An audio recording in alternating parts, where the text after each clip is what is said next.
আসসালামু আলাইকুম এভরিওয়ান। আশা করি সকলে ভালো আছেন। তো আজকে একটা নতুন ভিডিও নিয়ে চলে আসলাম।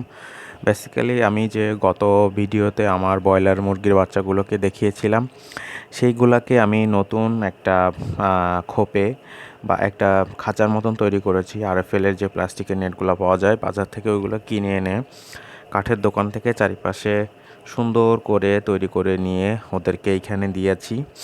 এবং মাশাআল্লাহ নিচে লিটার হিসেবে যে কাঠের গুঁড়া সেইগুলা দিয়েছি, যাতে ওদের যে মলত্যাগ করে ওইটা যাতে ওটা চুষে নিয়ে যায়। এবং উপরে লাইট দিয়েছি যে যাতে করে তাপমাত্রাটা ঠিক ঠিক থাকে।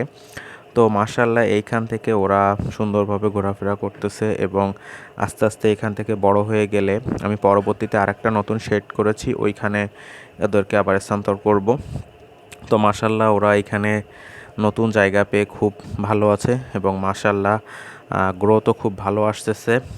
এবং আমি এদেরকে খুব যত্ন সহকারে পরিচর্যা করছি যাতে একটা ভালো একটা রেজাল্ট পাই। তো আপনারা চাইলে ছোট পরিসরে নিজেদের মাংসের চাহিদা পূরণের জন্য এভাবে আমার মতন করে 20 পিস 10 পিস দিয়ে ব্রয়লার মুরগি পালন করতে পারেন। ধন্যবাদ।